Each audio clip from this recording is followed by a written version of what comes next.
Kurt Cobain, Montage of Heck is a 2015 documentary film from director Brett Morgen, and it is essentially a look into the mind and life of singer Kurt Cobain from when he joined Nirvana, from when he was a kid, all the way through his life up until his death. Now, some of you may be fans of the band Nirvana and some of you may not be. I personally am not. I haven't really heard any of their music apart from the stuff that you obligatorily hear in everyday life, but I knew basically nothing about Kurt Cobain apart from the fact that he died very tragically and that he killed himself. So it was very interesting to finally watch a documentary sort of on a whim that I'd heard good things about, to learn more about someone that I knew very little about normally. What I actually got from the film wasn't quite what I was expecting. I was expecting a standard documentary style, interviewing the people that knew the man, you know, that sort of thing. Lots and lots of interviews that permeate the film in general, but with a certain visual style to it that I was expecting from the great reviews I'd heard, and from the fact that Kurt Cobain himself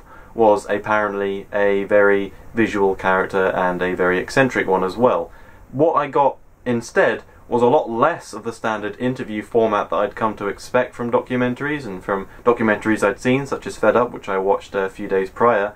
What I actually got was what turned out to be more of a sort of visual style of storytelling that focused incredibly deeply on the scribblings, the writings, the music of Kurt Cobain, and used these elements, mushed them up together in a way that moved away from standard dialogue that you'd expect, and instead gave you a direct, conduit, a direct insight into the mind of Kurt Cobain. And it was almost like a character study that you'd normally expect from fictional characters or from fictional representations of real characters, but this is actually a literal character study, an insight into the mind of Kurt Cobain. That's why this film really shines, in my opinion. And in many ways this actually reflects Kurt Cobain himself, the format of the film. It's very frantic, it is very, very loud, and it's very disturbing as well. There is a lot of disturbing imagery that's quite a lot to take on, especially when it's given the extra validity of the fact that this is actually from a real person. There's some very, very, very graphic stuff in here,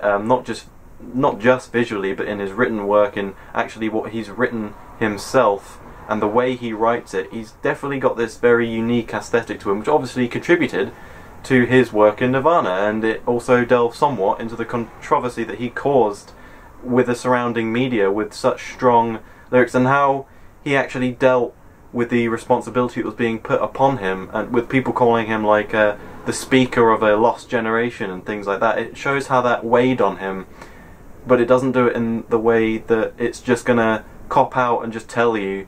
It is gonna show you, and that's in a way what I love about the medium of film. It's a very visual medium, and not necessarily like in a books. You don't have to be told what's happening, you can just see it, and this film just shows you, and it does it in a way that directly links to the character, links to the man, and in doing so makes it so much more poignant, and it just stands out so much. And I really think it was a very brilliant choice from Brett Morgen, and unfortunately I know it's going to put some people off. Some people are going to be a little bit sick of it by the end. It's quite a long movie, it's about 2 hours and 20 minutes long. Some people are going to suggest that the way Brett Morgen has gone with it isn't going to hold up for the entire runtime. I disagree. I really do think it does carry it, but obviously that's open to interpretation, and that's a very subjective opinion to have. And the intense thought that actually went into the way that Brett Morgen put this documentary together is pretty stunning. Like, at the beginning, the movie focuses on Kurt Cobain as a child, and so it does actually engage in the interview format that you'll normally see from documentaries, and that's where I thought it was going to be pretty standard in that regard. And it's all interesting, don't get me wrong, he still has this visual style to him, but it's much more dialogue driven than the rest of the film is. And in a way, this kind of links to the way when he was a child he wasn't the person he became. It's as the movie chronicles his descent into depression, drugs, in a way madness, the responsibility that's being put on him and the responsibilities given by fame.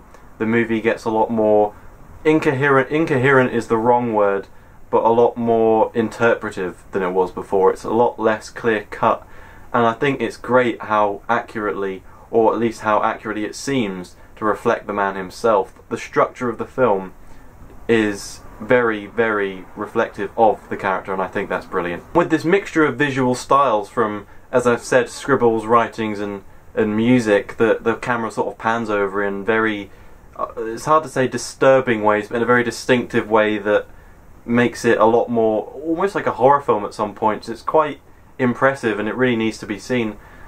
But it also engages in different visual styles such as animation, which is actually very fluid. Like, it doesn't just feel like a segment from a film where they've like, oh, okay, we've got to stick some animation in. You know, it's not like those segments from Kill Bill, which is the only thing I can really compare it to. It really does feel like a very distinct and fluid style of animation that gives yet another insight into the character of Kurt Cobain. And these segments actually include voiceovers from the man himself, from interviews, I presume, which he stated he didn't enjoy giving, but you know, he had to give them anyway, and that again links into the character himself and how much he hated the responsibilities that are given to him by fame, which he had to battle during his time in the spotlight. And by the end of the film, what you realise you've had is an absolute assault on the eyes, especially on the ears, with his music, and you've really delved into the character himself. You've really gone into a place you didn't realise a documentary could take you, and it kind of makes you realise what the medium of documentaries can do as opposed to standard film itself, and it's really impressive in that regard, and I really respect Brett Morgan for being able to bring that character to life. And it even says somewhere on IMDb in the trivia that a family member of Kurt Cobain actually came up to the man, hugged him and began to cry, saying that this is exactly the film she wanted, because there have been countless documentaries about Kurt Cobain and I haven't actually seen any of them, but I dare say any of them have gone to this depth to really show us what the man was like, and for that it's truly, truly something spectacular and something to behold. And for that I give it a 9 out of 10. I really highly suggest you watch it. Whether you're a Nirvana fan or not, I wasn't, and I got a lot out of it. It's, even if you're not, I would suggest you could probably get even more out of it, because you're learning about someone that you didn't necessarily know anything about prior, and there's not really much else to say. Just go and watch it if you can. Give the film a chance. Don't disregard it just because it's not your standard film.